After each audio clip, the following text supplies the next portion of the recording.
रांची, धनबाद, बोकारो में नियुक्तियों के लिए क्षेत्रीय भाषाओं की सूची में शामिल मगही और भोजपुरी को हटाए जाने के बाद कांग्रेस पार्टी के मंत्री खुश नजर आ रहे हैं।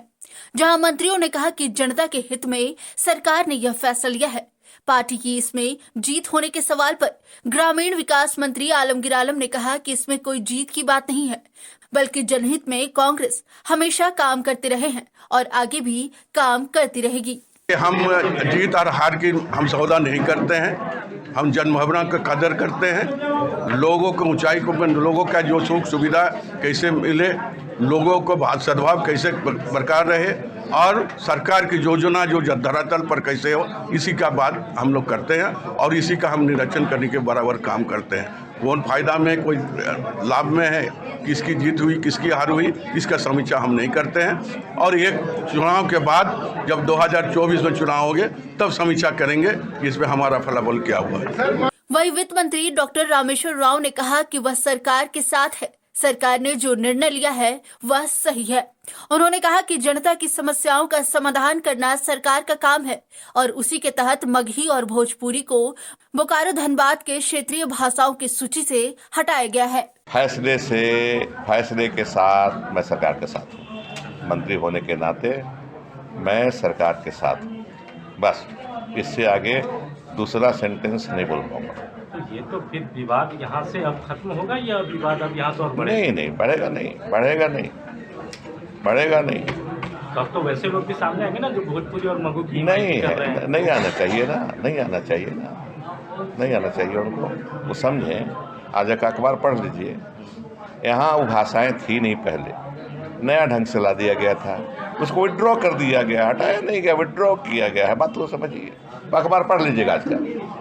वहीं कांग्रेस के प्रदेश अध्यक्ष राजेश ठाकुर ने कहा कि जन भावनाओं को लेकर लगातार सरकार को अवगत कराते रहे हैं और मुख्यमंत्री से मुलाकात कर इन्हीं बातों को रखा गया है कि जन भावनाओं से जुड़ी समस्याओं पर विशेष ध्यान दिया जाए, ताकि जिस गठबंधन सरकार को जनता ने चुनकर सत्ता सौंपी है वह उनकी समस्याओं के समाधान में खरी उतरे। हम लोगों ने साफ शब्दों में कहा है, सरकार से कहा कि ये किसकी मांग थी और ये किसके चाहने से हुआ है। ऐसा ना तो कोई आंदोलन था, ना ऐसी किसी ने मांग की थी। ये जरूर कहना था लोगों का कि पलामू में लोग भोजपुरी बोलते हैं, मगही बोलते हैं और अंगिका भाषा झारखंड में बोली जाती है, तो उसको शामिल करना चाहिए और उस पर सरकार ने करना था।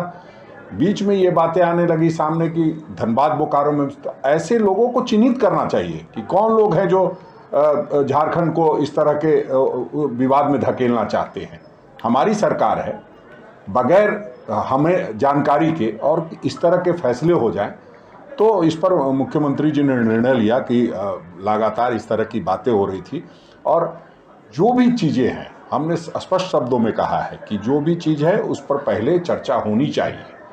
कैबिनेट में कोई बात हो जाए, कोई अधिकारी कोई नोटिफिकेशन निकाल दे और उसके बाद हमें पीछे हटना पड़े, ये ठीक नहीं है। तो इन सारी चीज़ों का ध्यान रखा जाए और जब हम गठबंधन की सरकार चलाते हैं तो निश्चित रूप से गठबंधन में सभी घटक दलों की बात को समझ करके ही कोई निर्णय लेना चाहिए।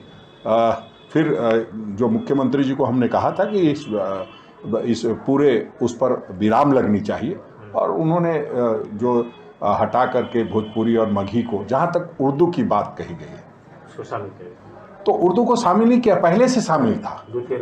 तो ये दुर्भाग्य है कि कई बार कई चीज़ें गलत तरीके से पेश कर दी जाती है और इससे कहीं ना कहीं कन्फ्यूजन होता है।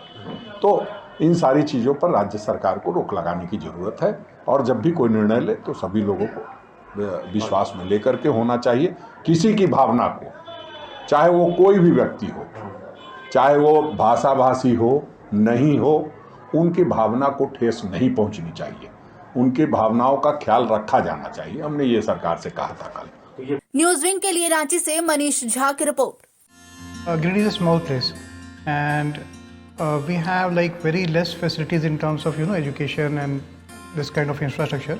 It came to our mind that basically there should be good opportunities for the students of Giridih, those who are leaving the town and going outside for studies, their higher studies and their education.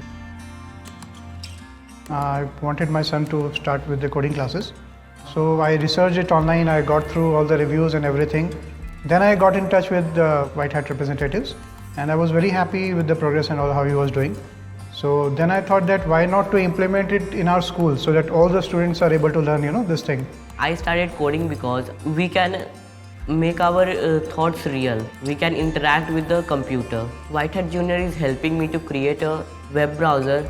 And I think on this part, White Hat is actually leading, on this coding platform.